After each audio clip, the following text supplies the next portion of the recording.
तो hello guys, आप सबका स्वागत है सोलो लिविंग रैग्नारोक के चैप्टर नंबर 34 में। तो चलो बिना किसी देरी के वीडियो को स्टार्ट करते हैं।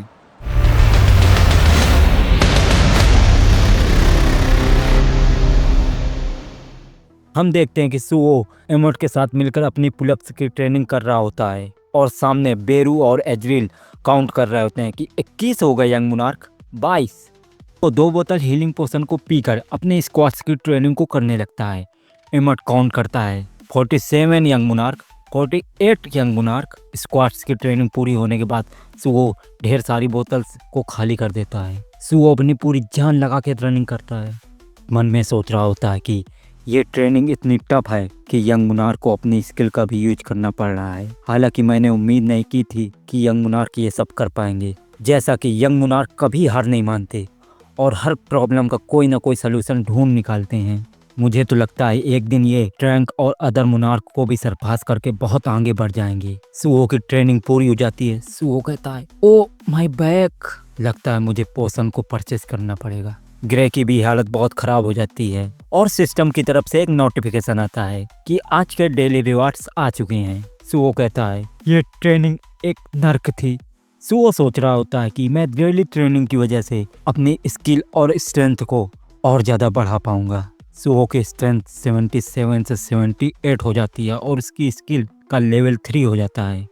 सुओ मन में सोच रहा होता है कि मुझे नहीं पता ये मेरे लिए ठीक है या नहीं ठीक है, लेकिन अगर मैं डेली क्वेस्ट को कम परेशानी के साथ पूरा करता रहा तो मैं एक दिन बहुत स्ट्रॉन्ग बन जाऊंगा।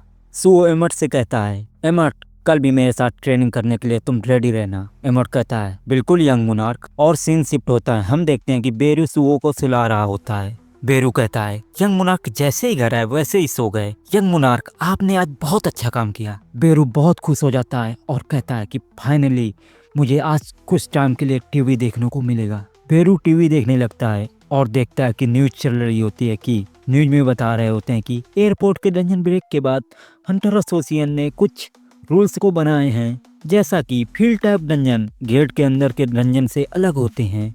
जैसा कि फील्ड टाइप डंजन में मैजिक एसेंस और क्रिस्टल्स बार बार मिलते रहते हैं, इसलिए अब फील्ड टाइप डंजन के सारे राइट्स को प्राइवेट गिल्ड संभालेंगे। पोर्ट के इंसिडेंट के बाद से ग्रीम रीपर गिल्ड और अदर गिल्ड्स के ऊपर कोई ना कोई एक्शन लेने वाली है, क्योंकि इस गिल्ड के पास काफ़ी हाई रैंक के डंजन्स हैं। तभी हम देखते हैं कि ली मिनसुंग को भी इसका नोटिस मिल जाता है और वो कहता है, ये सब क्या है। तभी हंटर एसोसिएशन का एक एजेंट बताता है कि द ग्रीम रिपर गिल्ड के पास काफ़ी हाई रैंक के डंजन्स हैं और हम उन डंजन्स को ऐसे खुला नहीं छोड़ सकते। अगर डंजन ब्रेक हो गया तो काफ़ी सारी तबाही हो सकती है। और हंटर एसोसिएशन ने कहा है कि ग्रीम रिपर गिल्ड के पास जितने बी रैंक के डंजन्स है उन सबको आज के आज क्लियर हो जाना चाहिए। और ली मिनसुंग सर, आपको आधे साल से ज़्यादा हो गए और आपने कोई भी हंटर वाला काम अभी तक नहीं किया। अगर आपको हंटर का लाइसेंस कंटिन्यू रखना है तो आपको पाजू फील्ड को क्लियर करना होगा। ली मिनसुंग समझ जाता है कि ये पक्का चेयरमैन जिनचुल ने किया है। लगता है उन्हें मुझ पर शक हो गया है। यकीन नहीं हो रहा, स्टार डस्ट का मैन्युफैक्चर पाजू फील्ड में सबसे ज़्यादा होता है और वो उसी को क्लियर करना चाहते हैं। मुझे कैसे भी करके ये सब रोकना होगा। तभी ली मिनसुंग के सामने बैठा इंसान कहता है कि हम हंटर एसोसिएशन की रिक्वेस्ट को एक्सेप्ट करेंगे। एजेंट कहते हैं, आपका बहुत बहुत शुक्रिया गिल्ड मास्टर। और हमें गिल्ड मास्टर दिखाए जाते हैं। इनका नाम होता है लिम टेंगू। गिल्ड मास्टर कहते हैं कि ये तो हंटर एसोसिएशन का ऑर्डर है तो हमें इसे मानना ही पड़ेगा। लिम टेंगू की बात सुनकर मिनसुंग को काफी बड़ा झटका लगता है। लिम मिनसुंग सोच रहा होता है कि इसमें कोई हैरानी नहीं है कि ये ओवरसीज के मिशन से क्यों लौट आया। ये पक्का मेरे रास्ते का कांटा बनने के लिए आया है। और एजेंट्स जा रहे होते हैं। तभी एक एजेंट कहता है कि सर, हंटर एसोसिएशन पाजू फील्ड के लिए डिस्पैच के हंटर्स को भेज रही है। मिनसुंग कहता है कि लिम टेंगू, आखिरकार तुम ये सब क्या कर रहे हो? तुम्हारा दिमाग तो नहीं घूम गया? क्या तुम्हें पता भी है हमारे लिए फील्ड टाइप डंजन कितने ज्यादा एक्सपेंसिव हैं? लिम टेंगू कहते हैं, तुम्हें क्या लगता है कि हंटर एसोसिएशन का गोल फील्ड टाइप के डंजन से छुटकारा पाना हो सकता है? मेरे हिसाब से उन्हें सब कुछ पता चल चुका है कि तुम क्या कर रहे हो। मिनसुक, मैंने तुमसे कहा था ना, उनको अंडर एस्टिमेट मत करना। हालांकि तुमने मेरी वार्निंग को सिर्फ इग्नोर नहीं किया, इसके अलावा तुमने मेरी गैर मौजूदगी में गिल्ड्स के मेंबर को भी यूज किया। मिनसुक, तुम्हें क्या लगता है मैं तुम्हारा कोई ड्राइवर हूँ जो तुम्हारे इस किए किराए को साफ करता घूमूं? लिम टेंगू के सामने मिनसुक की तो हालत खराब हो रही होती है। तभी लिम टेंगू को किसी का कॉल आता है। लिम टेंगू फोन को देखते हैं और कस के टेबल पे रख देते हैं। लिम टेंगू मिनसुक से कहते हैं, कोरिया में एक न्यू एस रंग का हंटर आया है, मैं उसे रिक्रूट करने जा रहा हूँ। मैं हंटर एसोसिएशन जा रहा हूँ।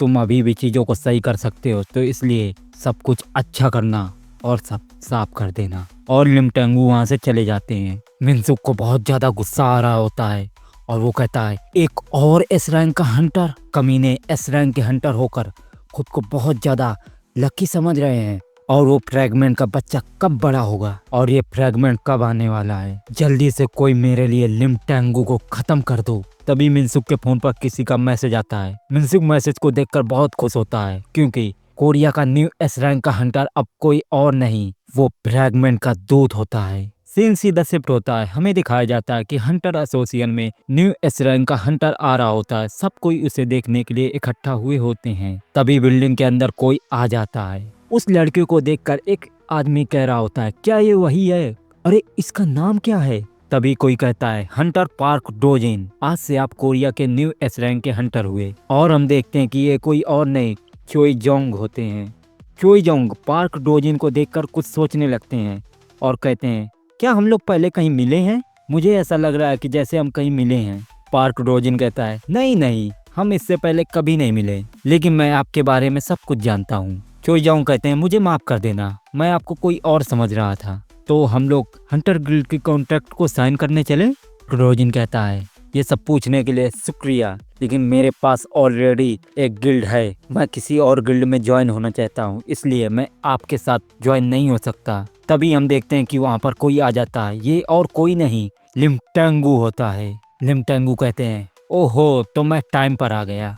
और हमें एक हफ्ते बाद पाजू फील्ड का सीन दिखाया जाता है और हम बाइक म्यू को देखते हैं, जो कि व्हाइट टाइगर गिल्ड की ए रैंक की हंटर होती है। म्यू कहती है, मैं हंटर एसोसिएशन के रिक्वेस्ट करने पर यहाँ पर पाजू फील्ड की रेड को ज्वाइन करने आई हूँ। तभी मिनसुक कहता है, मेरा नाम है ली मिनसुक, आपके आने के लिए शुक्रिया। ली मिनसुक कहता है, लगता है फील्ड टाइप डंजन तुम्हारे लिए कुछ एक्स्ट्रा काम हो गया है। वो कहती है, नहीं नहीं, ऐसा नहीं है, ये तो नेचुरल हेल्प प्रोवाइड की जा रही है मेरी तरफ से। इसमें कोई अंतर नहीं है कि ये बहुत अच्छा एक्टर है, अंदर से इसकी हालत बहुत ज्यादा खराब है, फिर भी ये बाहर से बहुत अच्छा दिखावा कर रहा है। से भी कुछ भी मायने नहीं रखता, क्योंकि पाजू फील्ड डंजन में जो भी हो रहा है वो सब कुछ आज सबके सामने आ जाएगा। परेशान मत हो, मैं तुम्हारा नकाब अपने हाथों से उतारने वाली हूँ। मैं सोच रही होती है कि पार्क डोजिन को इस रेड में पार्टिसिपेट करने के लिए किसने कहा होगा। मुझे यहाँ पर कुछ न कुछ तो गड़बड़ लग रही है।